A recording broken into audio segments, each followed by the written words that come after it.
አብርሽን ምን አድርጋችሁ እንደነበረ ሁለታችሁም እንድትናገሩ እፈልጋለሁ። አብርሽ ምን ሆኖ እንደነበረ እኔ በደንብ አድርጌ አውቃለሁ፣ ግን ከናንተ አንደበት መስማት እፈልጋለሁ። በምን እንደዳናም አውቃለሁ። ምን አድርጌ ወንድሜን ወደ ራሱ እንዲመለስ እንዳረኩትም አውቃለሁ። ግን እናንተ እንድትነግሩኝ እንዴት እንደዚህ የልጅሽን አባት እንደዚህ ለማድረግ እንደፈለግሽ እንድትነግሪኝ እፈልጋለሁ በማለት እንግዲህ ሩትዬ ቤቷ ድረስ ሄዳ ስታፋጥጣት ነበር። ይቺ ፈጣጣ ሴትዮ ማለት ነውና ነገሩን እንግዲህ እንዳለ ወደ ሩትዬ ለማዞር ነው ሙከራ እያደረጉ ያሉት።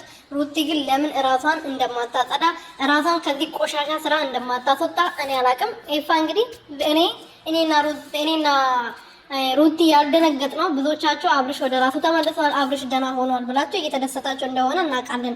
ግን እኛ ምንም የምናውቀው ነገር አልነበረም። አብርሃም ቤቱ ድረስ በሰላም መጥቶ በጤና ልጄና ሚስቴን እፈልጋለሁ ወደ ራሴ ወደ ትዳሬ መመለስ እፈልጋለሁ ብሎ ሲያወራን ስለነበረ አሁን በእናንተ ባላችሁት ወይም ደግሞ እየተደሰታችሁት ባለው ነገር እኔ ምንም መስሎ አልታየኝም። ምክንያቱም መጀመሪያ ወንድሜ ምንም እንዳልሆነ ስለማቅ ብሏል። እንግዲህ ሰላም ቤተሰቦቼ እንዴት ናችሁልኝ? እንዴት ዋላችሁ? እንዴት ቆያችሁልኝ? እኔ በጣም ደህና ነኝ፣ እግዚአብሔር ይመስገን።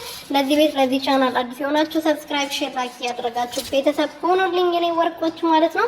እንግዲህ አብርሃም ወደ ራሱ በመመለሱ እኔ በደንብ አድርጌ ያውቃለሁ፣ ግን መናገር አልፈልግም ብላለች እቺ ጨበሪያማ ማለት ነው።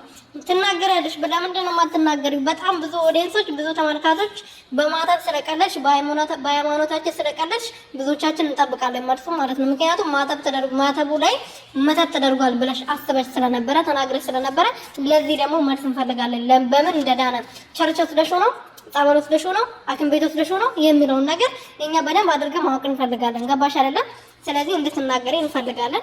አልናገር የሚናገር የለም። እሺ ተሸፋፍነሽ ይሄን ቆሻሻ ስራሽን ሸፋፍነሽ ማለፍ ከፈለሽ እንደዛ አይሆንም። ገባሽ አይደለም?